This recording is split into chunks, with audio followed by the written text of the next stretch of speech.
Hello guys, welcome to a new tutorial of singly reinforced RCC beams using LSM method. Here's a new question in which a beam of effective span 6 meters is given and is set to support a working load of 18 kilonewton per meter including the self weight of the beam.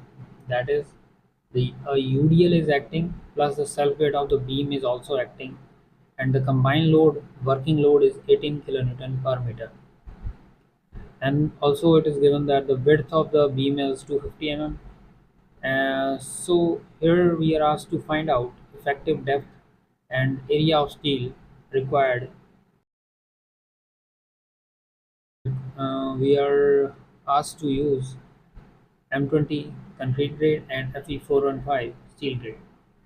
Okay, so given quantities are the width of the beam is already given 250 mm, and the effective length or the effective span of the beam is 6 meter. Also, it is given that the grade of concrete is 20 Newton per mm square, and the grade of steel is 415 Newton per mm square. Also, it is given that the total working load on the beam on the section is 18 kilonewton per meter. So from here we will find out the factored load, that is WU. WU is nothing but 1.5 into the working load. So the factor load can be calculated by 1.5 into 18, which comes out to be 27 kilonewton per meter.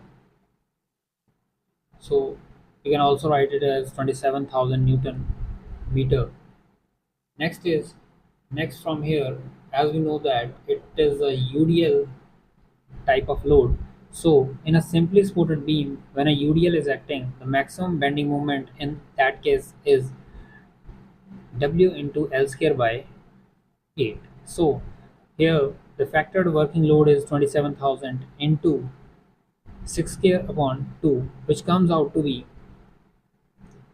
121 500 Newton meter, which can be also written as 121 500 into 10 raised to power 3 Newton mm. We converted this term into mm. So also from here we can find out mu limiting. Mu limiting totally depends upon the grade of steel.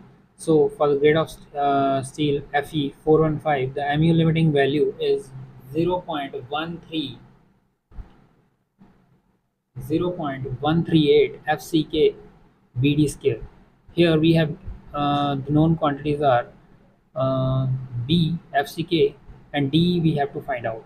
So 0.138 into 20 into 250 into D square, right? D square as it is, and we'll get the value as mu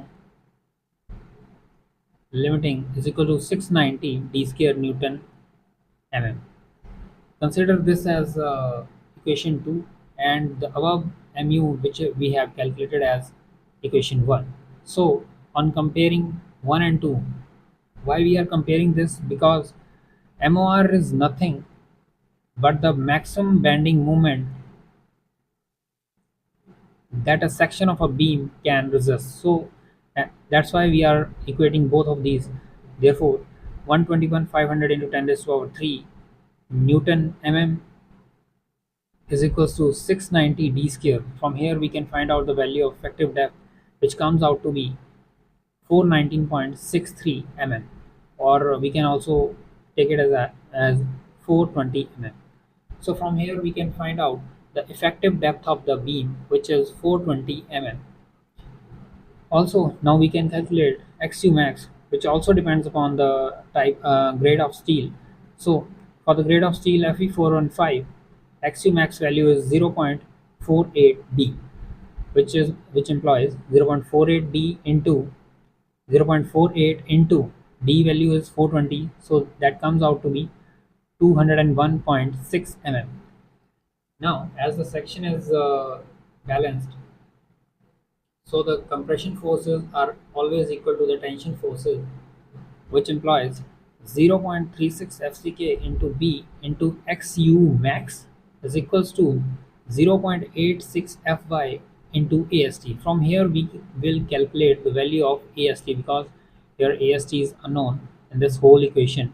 So after taking AST on one side and other all other terms on the right hand side, we'll put the values of each known term. So which becomes 0.36 into 20 into 250 into 201.6 upon 0.87 into grade of steel is 415, which is Fy value. So this area of steel in tension zone comes out to be 1005 mm square.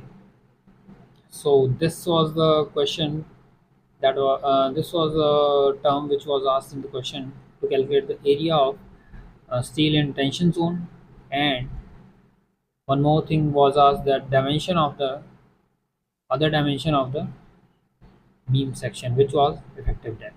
So we have calculated both, and thanks for watching the video. If you like the video, then do subscribe.